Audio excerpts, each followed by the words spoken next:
जय हिंद दोस्तों, स्वागत है आप सभी का study with M SPP channel पर।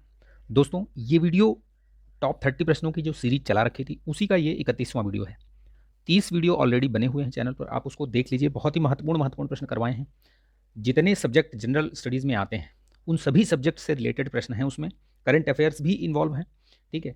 उन सबको आप देख लीजिए, एक कंटिन्यूएशन में देखेंगे, आपका बहुत बड़ा पोर्शन तैयार होगा जीएस से। तो ये जो मैंने लिखा है कर लो जीएस मुट्ठी में, ये आप एकदम यकीन मान लीजिए कि ये आपका तैयार हो जाएगा और आप जीएस के मामले में आपको कोई पछाड़ नहीं सकता है, ठीक है। मैंने बहुत महत्वपूर्ण प्रश्न करवाए हैं। ये सभी परीक्षा के लिए महत्वपूर्ण है। यूपी पीसीएस, बीपीएससी, एमपीपीएससी, अभी जो पीसीएस जे का एग्जाम होने वाला है या 68 बीपीएससी का प्री होने वाला है, एमपीपीएससी होने वाला है, तो इन सभी परीक्षाओं के लिए महत्वपूर्ण है। वीडियो को लाइक कर दीजिएगा, शेयर कर दीजिएगा, वीडियो को लास्ट तक जरूर देखिएगा। चैनल पर नए हैं तो सब्सक्राइब करके बेल आइकन भी प्रेस कर लीजिएगा। इसकी पीडीएफ भी मैं शेयर कर देता हूँ, टेलीग्राम चैनल, उसकी लिंक दी हुई है, वहाँ से ज्वाइन करके आप ले सकते हैं, ठीक है। सी सैट के लिए भी मैं वीडियोस दे रहा हूँ धीरे धीरे। 3 वीडियो हैं मैंने बना रखे हैं, उनको देखिए। उनसे आपके 4-5 सवाल तो ऐसे ही सही हो जाएंगे। जो मैंने बताए हैं, जितना उसमें मैंने बताया है उतना अगर आप कर ले जाते हैं तो यकीन मानिए कि आपके 5 से 7 सवाल तो उसी जो 3 वीडियोज़ हैं उन्हीं में से हो जाएंगे। अभी मैं वीडियोज़ ले आऊँगा उसके, ज़्यादा नहीं, 10 से 12 वीडियोज़ ही दूंगा मैं उससे। इससे ज़्यादा आपको ज़रूरत भी नहीं पड़ेगी, ठीक है। तो ये चीज़ रही इससे संबंधित। एक और बहुत ही महत्वपूर्ण सूचना है। वैसे तो आप लोगों को पता चल गया होगा कि जो यूपी पीसीएस से जो ऑप्शनल वाला जो कार्यक्रम, ऑप्शनल का जो अभी चल रहा था, ठीक है। वैसे तो हालांकि ऑफिशियली जो है अभी इंतजार करना चाहिए कि ऑफिशियली डिक्लेरेशन हो नोटिफिकेशन में या कुछ अगर आएगा, क्योंकि जब आयोग का जब नोटिफिकेशन आएगा तभी जो है चीज़ें क्लियर होंगी कि उसकी जगह पर क्या चीज़ ऐड होगा। यूपी स्पेशल में भी कुछ उसका एक सिलेबस देंगे कि कहाँ से क्या पूछा जाएगा, कैसे पूछा जाएगा, तो वो सब हम एक अलग से वीडियो में डिस्कस करेंगे। लेकिन ये जानकारी है कि 2-4 दिन में, 2 दिन 3 दिन में ये एकदम कन्फर्म हो जाएगा कि हट रहा है। अभी मतलब हट तो रहा ही है, ये तो कन्फर्म है, लेकिन उसका ऑफिशियली कुछ डॉक्यूमेंटेड रूप में आपको देखने को मिल सकता है। चलिए शुरू करते हैं इस वीडियो को, ठीक है। देखिए, जैसा कि आपने पहले ही देखा होगा स्क्रीन पे, ये बेसिकली डीपीएसपी और पॉलिटी से रिलेटेड है ये, ठीक है। पॉलिटी के 30 क्वेश्चन होंगे। डीपीएसपी एंड फंडामेंटल ड्यूटीज़, ये 2 टॉपिक जो महत्वपूर्ण टॉपिक हैं आपके प्रश्न जो है मेंस में भी पूछे जाते हैं और प्री में भी पूछे जाते हैं। तो देखिए, जैसे डीपीएसपीज़ क्या हैं, जो स्टेट होता है, स्टेट के लिए कुछ दिशा निर्देश दिए गए हैं संविधान में कि आपको कल्याणकारी समाज बनना है, कल्याणकारी राज्य बनना है, बनाना है, समानता और ये सब सारी चीज़ें निर्धारित करनी है आपको। तो आपको इन इन नियमों का जब भी कोई आप नियम बनाएंगे, कानून बनाएंगे, कोई पॉलिसी आप निर्धारित करेंगे, तो इन बातों का अवश्य ध्यान रखेंगे उसमें। ये जो डीपीएसपीज़ हैं, जो आपके राज्य के नीति निर्देशक तत्व हैं, नीति निर्देशक तत्व, इनका कहीं मतलब ये नहीं है कि ये कंपलसरी ही है, लेकिन इनका ध्यान रखा जाता है। ये सुप्रीम कोर्ट के निर्णय में भी बताया गया है, तो ये याद रखिएगा। ये जो है आपके भाग 4 में है ना, भाग 4 में ये ध्यान रखिएगा, क्योंकि पूछेगा है, ये जो मैं बता रहा हूँ ये पूछा गया है प्रश्न। भाग 4 में दिया गया है ये directive principle of state policy, DP, इसका नाम याद रखिएगा, डीपीएसपी शॉर्ट में बोलते हैं। ये भाग 4 में है, ठीक है। भाग 4 में आपका जो 36 से लेकर के 51 तक है ना, ये यहाँ से यहाँ तक इसका प्रावधान किया गया है। ये अनुच्छेद हो गया। भाग मैंने बता दिया भाग 4, ठीक है। तो ये अनुच्छेद याद रखिएगा। दूसरा जो मैंने एफडी बताया, जो फंडामेंटल ड्यूटीज़ बताया, फंडामेंटल ड्यूटीज़ जो है, फंडामेंटल ड्यूटीज़, ये इसके बारे में थोड़ा सा जान लीजिए। बेसिक चीज़ें इसलिए बता दे रहा हूँ कि इनसे भी प्रश्न बनते हैं, पूछा जाता है इनसे। वैसे इन प्रश्नों के माध्यम से भी आपको क्लियर हो जाएगा, लेकिन मैं थोड़ा सा जानकारी दे देता हूँ आपको कि आप ये प्रश्नों को शुरू करने से पहले एक आधारशिला रख दूँ इसको, कि आप समझ में आए आपको। तो मैंने बता दिया कि डीपीएसपी क्यों संविधान में जोड़ा गया, जो वो उसका जो मूल उद्देश्य क्या है वो मैंने आपको बता दिया। दूसरा जो फंडामेंटल ड्यूटीज़ है, वो क्या वो संविधान में मूलतः था या नहीं था, इसके बारे में मैं आपको जानकारी दे देता हूँ। तो जो मूल कर्तव्य हैं, मूल कर्तव्य संविधान में मूलतः नहीं थे, इस चीज़ का याद रखिएगा। वाक्य में पूछ लिया जाता है या वाक्य में दे दिया जाएगा तो आप कन्फ्यूज़ हो जाएंगे कि संविधान में मूलतः, संविधान में फंडामेंटल ड्यूटीज़ या मूल कर्तव्य जो है वो था, ऐसे करके दे देगा। तो आपको पता होना चाहिए कि मूलतः नहीं था, बाद में संविधान संशोधन के माध्यम से इसको जोड़ा गया था। तो ये चीज़ याद रखिएगा। कौन से संविधान संशोधन में जोड़ा गया था, तो ये भी बहुत महत्वपूर्ण है। तो जो 42वां संविधान संशोधन हुआ था, ठीक है, जिसको कि मिनी कॉन्स्टिट्यूशन भी बोलते हैं, क्योंकि बहुत सारे उसमें प्रावधान जोड़े गए थे, ठीक है। तो ये याद रखिएगा, जो 42वां संविधान संशोधन हुआ था 1976 में, उसके द्वारा स्वर्ण सिंह कमेटी की सिफारिश के आधार पर, ठीक है, स्वर्ण सिंह कमेटी की सिफारिश के आधार पर 10 मूल कर्तव्यों को जोड़ा गया, ठीक है। ये चीज़ याद रखिएगा, बेसिक चीज़ है इसलिए बता दे रहा हूँ।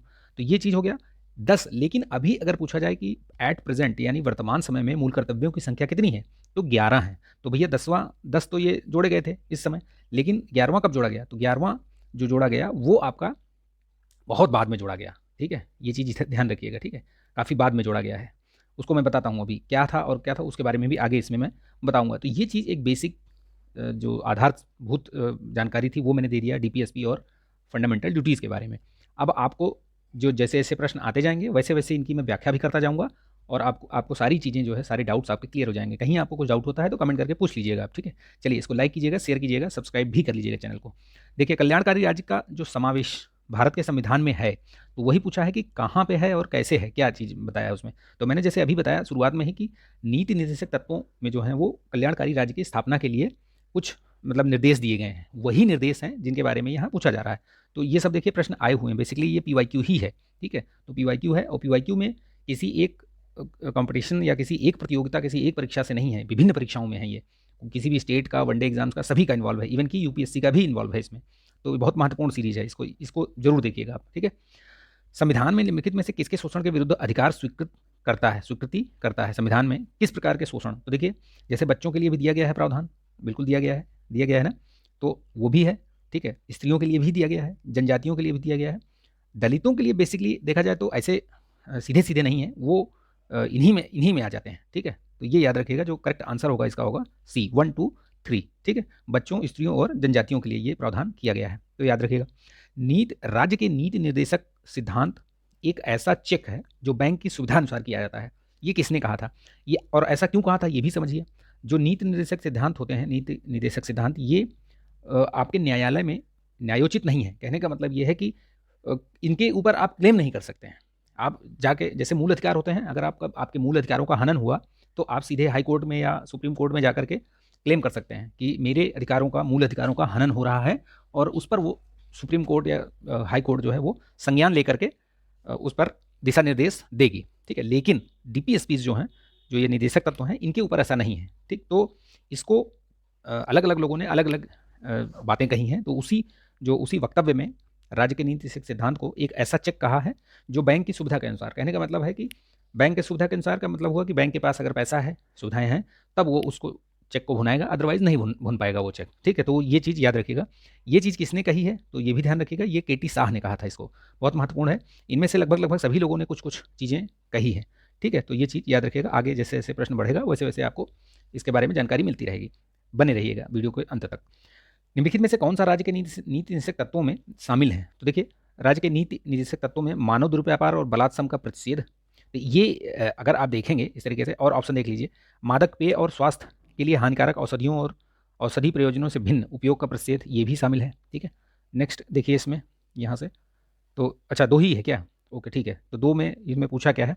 तो देखिए ये वाला जो है, ये जो मानव दुर्व्यापार और बलात्श्रम, ये तो आपका मूल अधिकार हो गया, ठीक है? ये क्या हो गया? मूल अधिकार हो गया। लेकिन ये वाला जो है, ये आपका वो मादक पेय और स्वास्थ्य के लिए जो हानिकारक औषधियों का प्रयोजन, ये वाला जो है आपका डीपीएसपीज में आता है। तो इसका जो करेक्ट आंसर हो जाएगा 2, यानी केवल 2 ये इसमें, ठीक है? ये वाला आप कमेंट करके बताइए, मानव दुर्व्यापार और बलात्संग का जो प्रतिषेध है वो किस में है, कौन सी अनुच्छेद में है, ठीक है? बताइएगा इसको कमेंट करके आप। तो इसमें केवल 2 इसका करेक्ट आंसर होगा, ठीक? नेक्स्ट देखते हैं, निम्नांकित में से कौन सा राज्य के नीति के निदेशक तत्वों में निहित है? तो कौन सा निहित है भैया? अपराधों के लिए दोष सिद्ध के संबंध में, ये तो सब मूल अधिकार है। प्राण एवं दैहिक स्वतंत्रता अनुच्छेद 21, ठीक है? अल्पसंख्यक वर्गों के हितों का संरक्षण, ये भी आपका मूल अधिकार है 29-30। पुरुषों एवं स्त्रियों दोनों का समान कार्य के लिए समान वेतन, यानी कि ये जो दिया गया है ये आपका डीपीएसपीज में है, और ये अनुच्छेद 39 याद रखिएगा, ठीक है? अनुच्छेद 39, ये चीज़ याद रखिएगा, ठीक है? ये अनुच्छेद आपका, ये कन्विक्शन वाला, ये 22 है, ठीक? 22 ना, ठीक है? इसमें शायद अपराधों के दोष सिद्ध के लिए संबंध में संरक्षण, ये 20 में है, ठीक? तो ये याद रखिएगा 20 में, ठीक है? ठीक है, चलिए ये 20 में है, ये वाला आर्टिकल 20, इनका अनुच्छेद भी याद रखिएगा, ये 21 और ये 29-30 है ना, 29 में ही है बेसिकली, और ये वाला अनुच्छेद 39, इनका याद रखिएगा क्योंकि ये सब महत्वपूर्ण है। वहाँ पे जो मैंने ये पूछा था ये वाला, तो आप लोग बताइएगा इसको कमेंट करके। चलिए मैं ही बता देता हूँ, ये अनुच्छेद 23 है, ठीक है? ये मानव दुर्व्यापार और बलात्श्रम का प्रतिषेध, ये अनुच्छेद 23 में है, ठीक? चलिए नेक्स्ट देखते हैं, बच्चों के लिए जो है समय, ये कंपनियों में या फैक्ट्रियों में काम करने वाला, तो वो अनुच्छेद 24 में है, याद रखिएगा। नेक्स्ट देखते हैं, राज्य के नीति निषेध सिद्धांतों में से निम्नलिखित में से किसके बारे में संविधान शांत है। शांत मतलब का क्या हुआ कि कुछ कहा नहीं गया है, उसमें कुछ लिखा नहीं गया है। तो किसके बारे में नहीं लिखा गया है, देखिए, कर्मकारों को निर्वाह मजदूरी बिल्कुल बताया गया है, गरीबों को निःशुल्क विधिक सहायता बिल्कुल बताया गया है, 39 अनुच्छेद 39 में ही ये भी है, 39 का ए 39 ए में, है ना। बालकों की प्रारंभिक शिक्षा जब तक वह 6 वर्ष की आयु प्राप्त न कर ले, ये भी है।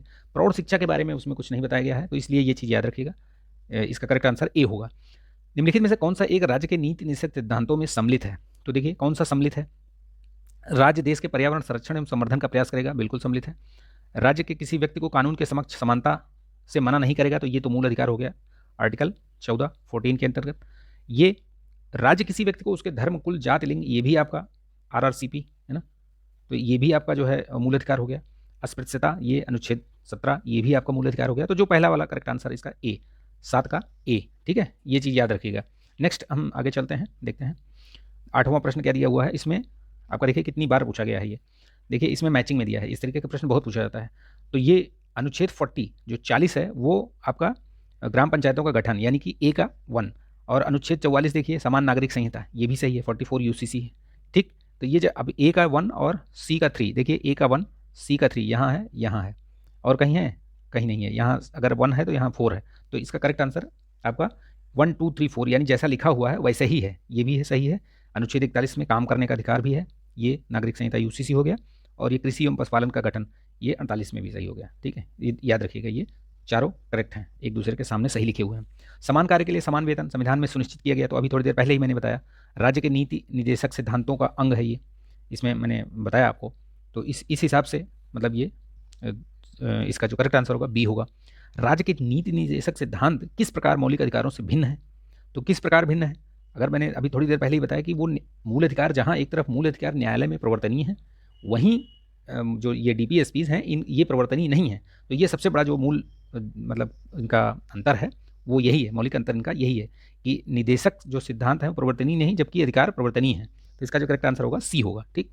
वह धारणा कि भारत एक कल्याणकारी राज्य है सर्वाधिक दर्शित होती है, कहाँ पे दर्शित होती है, तो ये सबसे ज़्यादा आपकी नीति निर्देशक जो तत्व हैं DPSP में यहीं पे आपके ये दर्शित होती है।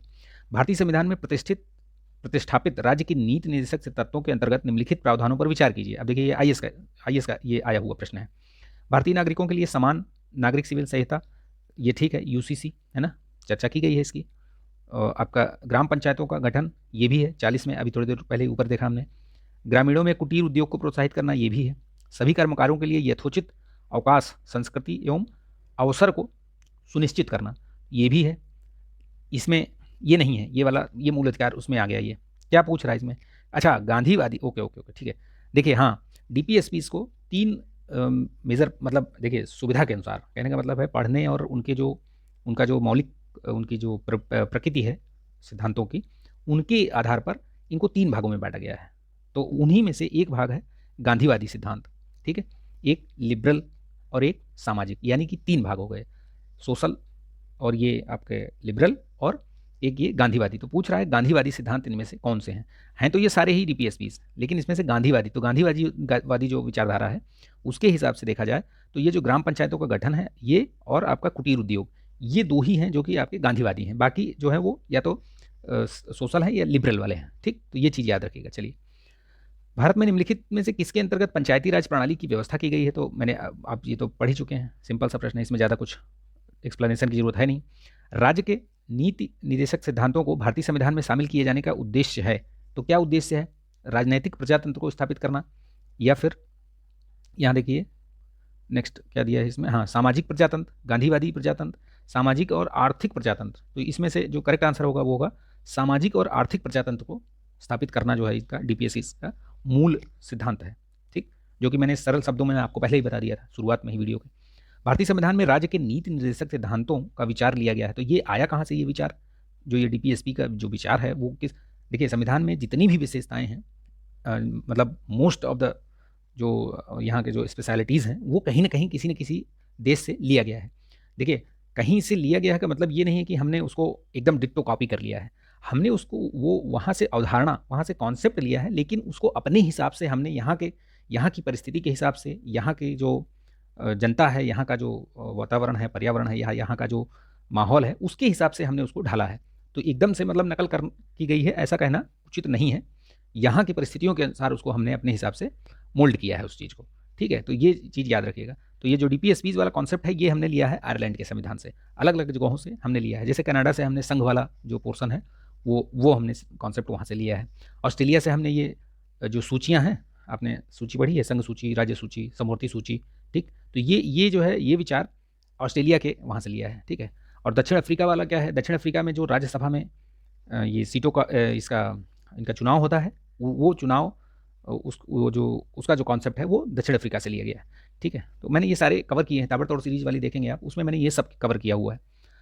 राज्य के नीति निर्देशक सिद्धांतों में निम्नलिखित अनुच्छेदों में से कौन सा अंतर्राष्ट्रीय शांति सुरक्षा संवर्धन से संबंधित है? तो ये आपका अनुच्छेद 51 है, याद रखिएगा, IR से रिलेटेड ये है, ठीक। तो ये चीज़ ध्यान रखिएगा। निम्नलिखित में से कौन सा एक राज्य के नीति निर्देशक तत्वों में नहीं आता है? तो कौन सा नहीं आता है? देखिए, इस अस्पृश्यता का उन्मूलन मैंने अभी थोड़ी देर पहले भी बताया कि ये मूल अधिकार है। कौन सा अनुच्छेद? अनुच्छेद 17 के तहत, 17 के तहत, याद रखिएगा, बाकी सब अलग अलग हैं, ठीक। निम्नलिखित में से कौन सा संविधान के 42वें संविधान संशोधन द्वारा नीति निर्देशक तत्वों में नहीं जोड़ा गया था? देखिए, नीति निर्देशक तत्वों में बहुत सारे अमेंडमेंट भी किए गए थे, तो कौन सा ऐसा है जो इसमें नहीं जोड़ा गया था? तो ये देखेंगे। देखिए, शोषण से बच्चों में वयस्कों की सुरक्षा, ये तो जो पहले से ही था। समान न्याय, ये भी पहले से ही था। आचार संहिता, समान आचार संहिता, ये नहीं जोड़ा गया था। ये तो समान आचार संहिता कुछ अलग ही हो गया। ये था, ये भी था। उद्योगों के प्रबंध में श्रमिकों की भागीदारी, ये भी था। तो ये चीज़ याद रखिएगा, ये नहीं था, बाकी सब थे, ठीक। भारत के कल्याणकारी राज्य होने का विचार पाया जाता है, तो कहाँ पे पाया जाता है? पहले ही बता दिया मैंने आपको, राज्य के नीति निर्देशक तत्वों में। लेकिन एक चीज़ और भी देखने वाली है यहाँ पे, बात क्या है, क्योंकि संविधान की प्रस्तावना में भी तो ये चीज़ लिखा हुआ है कि लोक कल्याणकारी राज्य स्थापित करने की बात कही गई है। तो ये ए और सी, जो इसका करेक्ट आंसर होगा, ए और सी। देखिए, इसीलिए पढ़ना बहुत जरूरी होता है, नहीं पढ़ेंगे तो गलती कर जाएंगे। प्रश्न को पहले पढ़िए, 2-3 सेकंड अगर आप प्रश्न पढ़ के 2-3 सेकंड उसको सोच लेते हैं और ढंग से पढ़ते हैं, और जो उसमें कीवर्ड्स है उसको अंडरलाइन या आप उसको राउंड कर लेते हैं, तो यकीन मानिए कि आपका एक आध प्रश्न गलती होने से मतलब बच जाएगी, एक आध प्रश्न आपके सही हो जाएंगे इस तरीके से। नहीं तो कई बार होता है कि हम प्रश्नों को इतना स्पीड से पढ़ते हैं और फिर उसके बाद समझ भी नहीं पाते, नीचे ऑप्शन देखा, गलती से लगा दिया, तो आता हुआ प्रश्न आप गलत कर जाते हैं। संविधान के किस अनुच्छेद के द्वारा उद्योग के प्रबंध के कर्मकारों की भागीदारी का प्रावधान किया गया है? तो जो उद्योग प्रबंध में कर्मकारों की भागीदारी है वो अनुच्छेद 43A में किया गया है। ये चीज़ मतलब पूछी गई है, ये याद रखिएगा इस चीज़ को, ठीक है। ये बाकी सब अलग अलग अनुच्छेद हैं, अलग अलग हैं, उनको भी याद रखिएगा आप। जो बंधुआ मजदूर उन्मूलन अधिनियम है वो कब पारित हुआ था संसद से? तो वो याद रखिएगा 1976 में। बंधुआ मजदूर जो उन्मूलन है वो अधिनियम 1976 में पारित हुआ था। निम्नलिखित में से कौन सा एक राज्य के नीति निर्देशक तत्व नहीं है? तो देखिए, मद्य निषेध है, बिल्कुल है, गौ संरक्षण भी है, पर्यावरण संरक्षण भी है, ठीक है, ये सब हैं। लेकिन ये 14 वर्ष की आयु तक के बच्चों को निःशुल्क शिक्षा, ये मूल अधिकार हो गया ये, ठीक। ये चीज़ याद रखिएगा। निम्नलिखित में से कौन राज्य के नीति निर्देशक सिद्धांतों में सम्मिलित नहीं है? तो कौन सा सम्मिलित नहीं है? ये तो सम्मिलित है, ये भी सम्मिलित है, ये भी सम्मिलित है। सूचना का अधिकार, ये RTI जो है इसमें सम्मिलित नहीं है, ठीक, ये याद रखिएगा। RTI एक्ट आया था 2005 में, है ना। निम्नलिखित में से कौन सा राज्य के नीति निर्देशक तत्व हैं? तो देखिए, कौन सा है? समान नागरिक संहिता जो है UCC के बारे में, अनुच्छेद 44। प्रेस की स्वतंत्रता बिल्कुल नहीं है, धर्म की स्वतंत्रता भी नहीं है, ठीक है, विधि के समक्ष समता भी नहीं है, ये सब मूल अधिकार हैं। तो इसमें पूछा कौन सा है, तो यही वाला है UCC, ठीक, आर्टिकल 44। भारत के संविधान के संदर्भ में निम्नलिखित कथनों पर विचार कीजिए। तो विचार करिए भाई, इसमें क्या पूछ रहा है, विचार करके। मूल अधिकार, मूल कर्तव्य, राज्य के नीति निर्देशक तत्व, और ये पूछ रहा है भारत सरकार द्वारा आरंभ किए गए राष्ट्रीय सामाजिक सहायता कार्यक्रम, ठीक है, NS जो नेशनल सोशल असिस्टेंट जो कार्यक्रम है, NSAP प्रोग्राम, ये इसमें जो है वो पूछ रहा है कि किन उपयुक्त उपबंधों में से कौन से पूरे हुए, ठीक है, पूरे होते हैं, या मूल अधिकार पूरा होता है, मूल कर्तव्य पूरा होता है, या आपका नीति निर्देशक तत्व। तो नीति निर्देशक तत्व, ठीक है, ये याद रखिएगा। निम्नलिखित में से कौन सा एक मौलिक कर्तव्य नहीं है? तो देखिए, अब मौलिक कर्तव्यों की बात आ गई। मौलिक कर्तव्य अनुच्छेद 51 काम में दिए गए हैं, ठीक है, ये भी याद रखिएगा।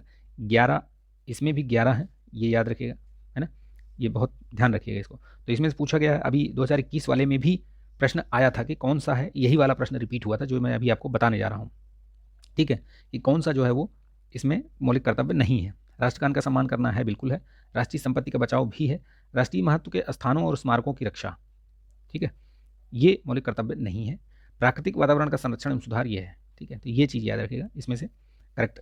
42वें संविधान संशोधन के 10 आचार आदेशों को किस नाम से जाना जाता है? तो वही है राज्य के नीति निर्देशक तत्व, मैंने बताया था आपको, 42वें संविधान संशोधन से जोड़े गए ये।